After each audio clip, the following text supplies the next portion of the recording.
গল্পের নাম লাভ or revenge এক দিওয়ানা পার্ট 1। আরব খুরানা মানুষ নয়, শয়তান।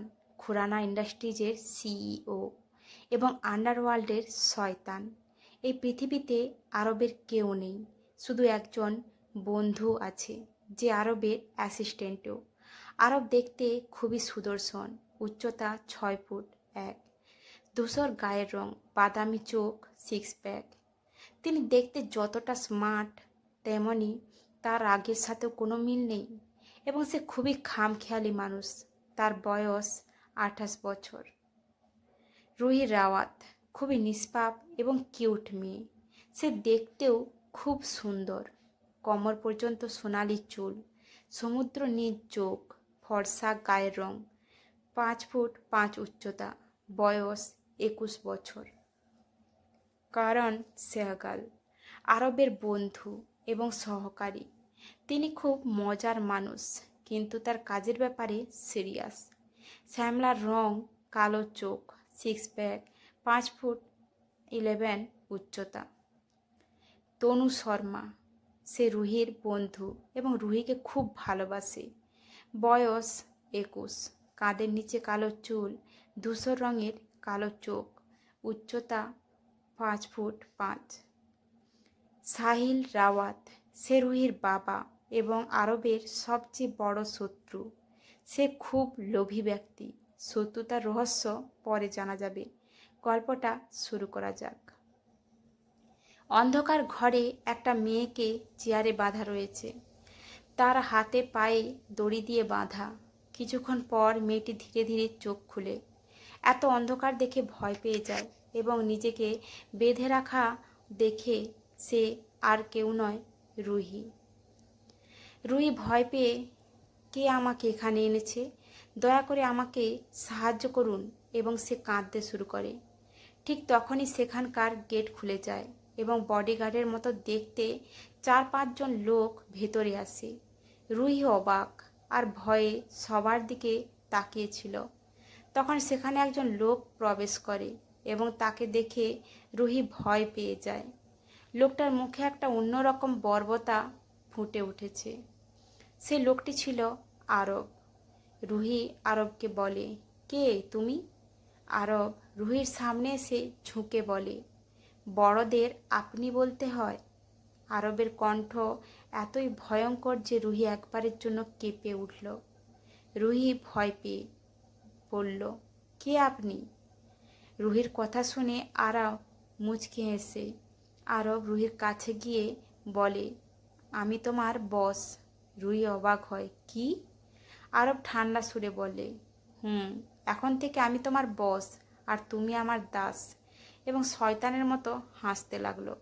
রুহি রাগ করে বলল, কি বলছো তুমি? তুমি আমাকে এভাবে বন্দি করতে পারবে না। আমি তোমার দাস নই। রুহির চোখে আবার অশ্রু এসে জমা হয়। আরব রেগে বলে, তোমাকে বেশি কথা বলতে দেওয়া হচ্ছে না। আরবের রাগী গলা শুনে ভয় পেয়ে যায় রুহি। তখন আরব চিৎকার করে বলে, গেট আউট। এই কথা বলার সাথে সাথে সব বডিগার্ড সেখান থেকে চলে যায়। রুহি কাঁদছে, আমি তোমার কি ক্ষতি করেছি? প্লিজ আমাকে ছেড়ে দাও। আরব রেগে বলে, শান্ত, সম্পূর্ণ শান্ত, এবং এখন তুমি কোথাও যেতে পারবেন না। এখন থেকে তুমি আমার সাথে থাকবে, আমার মিস্ট্রেস হয়ে। রুহি অবাক হয়ে কেঁদে কেঁদে বলল, না, আপনি এটা করতে পারবেন না। শয়তানের মতো হাসি দিয়ে আরব বলল, একে সব কিছু করতে পারে, তাই প্রিয়তমা প্রস্তুত থাকুন, কারণ আপনার জীবন এখন ধ্বংস হতে চলেছে।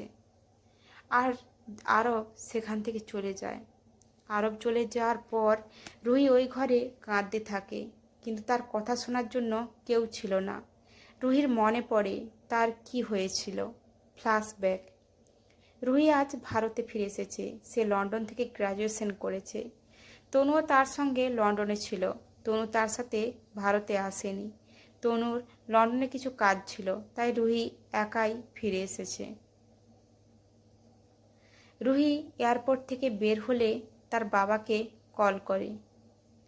রুহি অন কল, পাপা আমি পৌঁছে গেছি আর আমি এয়ারপোর্টের বাইরে দাঁড়িয়ে আছি।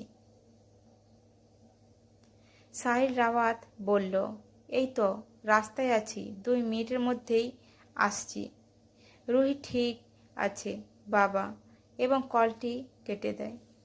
রুহি গাড়ির জন্য অপেক্ষা করছে। তখন একটি কালো গাড়ি তার সামনে এসে থামে। রুহি কিছু বোঝে ওঠার আগেই ওই গাড়ি থেকে কেউ তাকে টেনে ভেতরে নিয়ে যায় এবং মুখে রুমাল রাখে, যার ফলে কিছুক্ষণ পর রুহি অজ্ঞান হয়ে যায়। ফ্ল্যাশব্যাক শেষ। সব কিছু মনে পড়ে। রুহি জোরে জোরে কাঁদতে থাকে আর কাঁদতে কাঁদতে অজ্ঞান হয়ে যায়। কিছুক্ষণ পর আরব রুহির কাছে এসে অজ্ঞান অবস্থায় তার দিকে তাকাতে থাকে। এই সময় আরবের মুখে কোনো ভাব ছিল না। আরব রুহির দিকে তাকিয়ে, তোমার সবচেয়ে বড় ভুল, তুমি সাহিল রাওয়াতের মেয়ে, তাহলে তার জন্য তোমাকে শাস্তি পেতেই হবে। আমি তোমাকে শাস্তি দেব, শয়তানের হাসি দিয়ে। রুহির ওপর ঝুঁকে গিয়ে আদর করে পাগল কণ্ঠে বলল, তুমি আকুল আকুতি করবে, আমি তোমাকে প্রতিটি ব্যথা দেব। আমার দেওয়া তোমার চোখে সবসময় অশ্রুই থাকবে। তারপর আবার রুহির হাত পা খুলে তাকে কোলে তুলে নিয়ে ঘর থেকে বের করে নিয়ে যায়।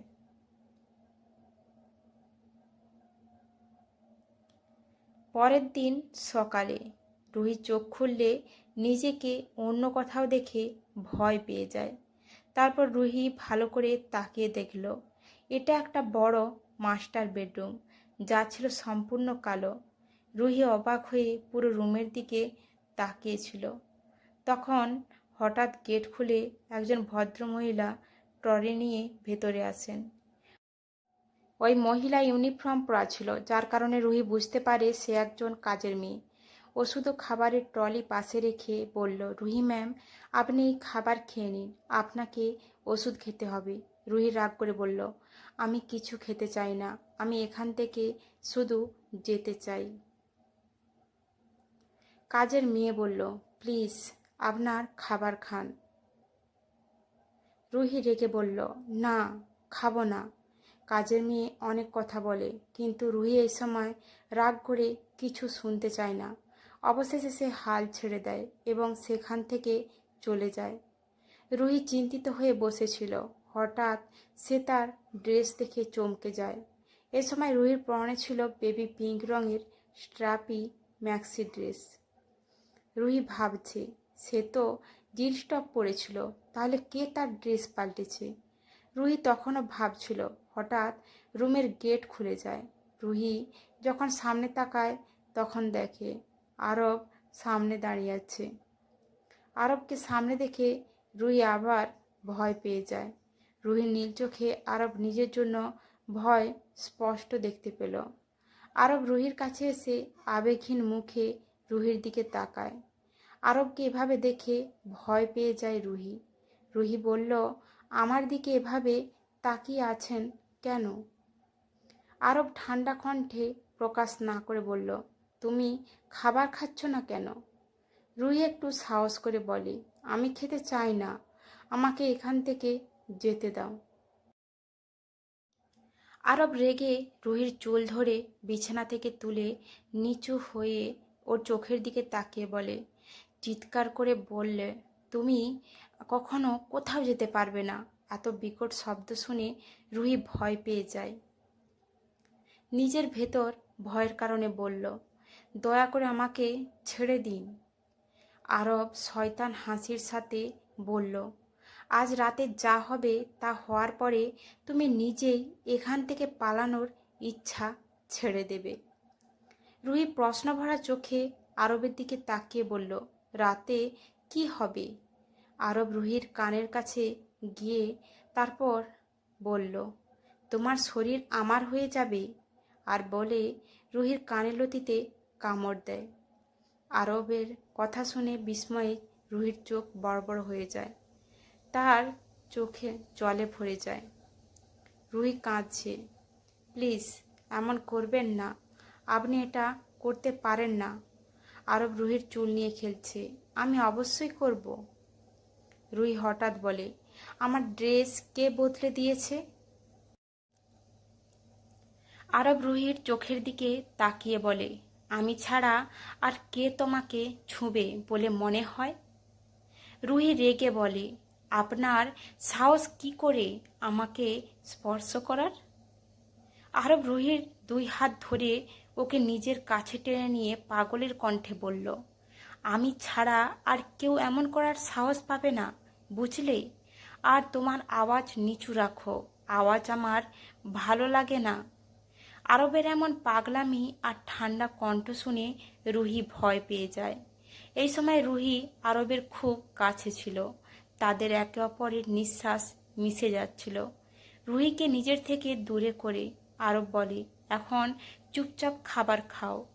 এতক্ষণ ভয় পেয়ে যাওয়া রুহি কিছুটা সাহস সঞ্চয় করে বলল, আমি খাবো না। আরব, আর ইউ শিওর? রুহি, হ্যাঁ। এই বলে ও মুখ ফিরিয়ে নেয়। আরব ডেভিল স্মাইল দেয়।